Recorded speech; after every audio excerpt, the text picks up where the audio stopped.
માતાને રાષ્ટ્રમાતા જાહેર કરવાની માંગ સાથે વિવિધ હિન્દુ સંગઠનો અને ગૌભક્તોએ પ્રાંત અધિકારીને આવેદનપત્ર પાઠવ્યું છે। મોટી સંખ્યામાં લોકો ઉપસ્થિત રહ્યા હતા અને આગેવાનો દ્વારા સરકારને તાત્કાલિક નિર્ણય લેવા માંગ કરવામાં આવી હતી।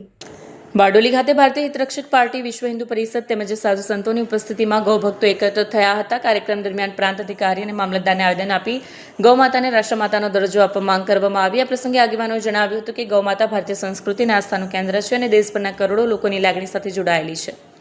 ગૌમાતા માત્ર પશુ નથી પરંતુ આપણા ધર્મ અને સંસ્કૃતિનું પ્રતીક છે। અમે સરકાર પાસે માંગ કરીએ છીએ કે ગૌમાતાને તાત્કાલિક રાષ્ટ્રમાતા જાહેર કરવામાં આવે। માંગ સંતોષવામાં નહીં આવે તો રામલીલા મેદાન ખાતે મોટા પાયે આંદોલન અને આમંત્રણ ઉપવાસ કરીશું। ગૌમાતાના દૂધથી લઈને મૂત્ર અને છાણ સુધી દરેક વસ્તુ માનવજાત માટે ઉપયોગી છે। આવી પૂજનીય માતાને રાષ્ટ્રમાતાનો દરજ્જો મળવો જ જોઈએ। જ્યાં સુધી આ માંગ પૂર્ણ નહીં થઈ ત્યાં સુધી હું અન્નનો ત્યાગ કરવાનો સંકલ્પ કરું છું। સનાતન ધર્મમાં ગાયને સર્વોચ્ચ સ્થાન આપવામાં આવ્યું છે। ગૌરક્ષા માટે કડક કાયદા અને રાષ્ટ્રમાતાનો દરજ્જો એ કરોડો હિન્દુઓની ભાવના છે। સરકાર આ બાબતે ગંભીરતાથી વિચાર કરે તેવી માંગ છે। આવેદનપત્રમાં ચેતવણી પણ આપવામાં આવી છે કે જો સરકાર ટૂંક સમયમાં નિર્ણય નહીં લે તો આ આંદોલન બારડોલીથી શરૂ થઈ સમગ્ર દેશમાં વિસ્તરશે। ગૌભક્તો દ્વારા ગ્રામ્ય સ્તરે જનજાગૃતિ અભિયાન ચલાવવાની પણ જાહેરાત કરવામાં આવી છે। ગૌમાતાનો આદર એ રાષ્ટ્રનો આદરના સૂત્ર સાથે ગૌભક્તોમાં ભારે ઉત્સાહ જોવા મળ્યો હતો। સુનિલ સોનવણે, ભારતીય હિતરક્ષક પાર્ટીના રાષ્ટ્રીય અધ્યક્ષ, આજે પ્રાંત ઓફિસ ખાતે ગૌમાતા રાષ્ટ્રમાતાને ઘોષિત કરવા માટે અમે આવેદનપત્ર આપવા આવ્યા છે। ગૌમાતા રાષ્ટ્રમાતા થાય એ માટે આખા ભારતભરમાં અમારા આવેદનો અને અનશનો કરવાનો પ્રયત્ન છે।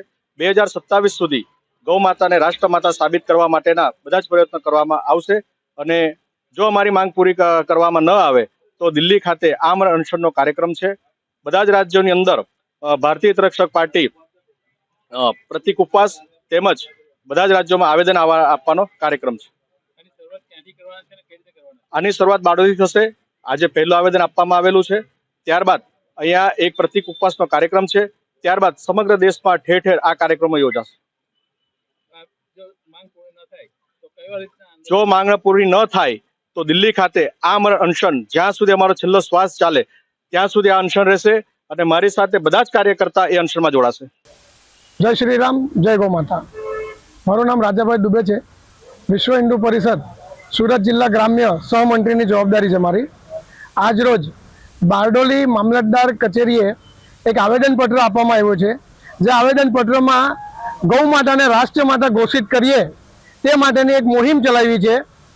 એ મુહિમની અંદર સુનિલભાઈ સોનવણેની સાથે સમગ્ર દેશના હિન્દુ જેઓ પોતાને સનાતની માને છે એમની સાથે તમામ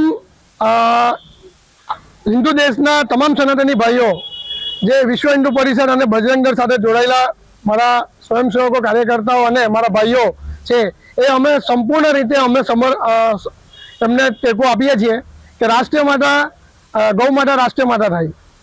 આ દિન સુધી અમારા વિશ્વ હિન્દુ પરિષદ અને બજરંગ દળના કાર્યકર્તાઓ ગૌ સેવા નિરંતર કરતા આવ્યા છે અને કરતા રહેશે અને એ માટેની જે મુહિમ સુનિલભાઈ સોનવણેને એમની પાર્ટીએ કરી છે એ એમને સંપૂર્ણ રીતે અમે ટેકો આપીએ છીએ। જય શ્રી રામ, હર હર મહાદેવ। શ્રી કૃષ્ણ। હું સ્વામી વલ્લભા ચૈતન્ય હરિતીર્થથી બારડોલીથી આજે જે અમે રાષ્ટ્રીય ગૌ માતાને જાહેર કરવા માંગીએ છીએ તો એના માટે મેં પણ અન્નનો ત્યાગ કર્યો છે અને જ્યાં સુધી આ આંદોલન પતે નહીં અને માતાને રાષ્ટ્રીય ગૌ માતા તરીકે જાહેરાત નહીં થાય ત્યાં સુધી અમે આ અમારું અનશન ચાલુ રહેશે। રાષ્ટ્રીય ગૌ માતાને કઈ રીતે પૂજ્ય કરવામાં આવે છે અને તમે શાને માટે આને આપણે સનાતન ભારતમાં જે ગૌ માતા છે એને 33 કોટી દેવી દેવતાઓનો વાસ છે અને અમે એને પૂજનીય ગણીએ છીએ। દેવી દેવતાઓ પણ એને પૂજે છે તો અમારું સતત પ્રયત્ન અમે કરી રહ્યા છીએ કે સનાતન ધર્મનો આજે જે રીતે ગાય માતા પર અત્યાચાર થાય છે, ગાય માતાઓનું ખુલ્લે આમ કતલે આમ પણ થાય છે તો અમે એના માટે જાગૃતતા લાવવા માંગીએ છીએ। હિન્દુઓ જાગો અને આગળ વધો।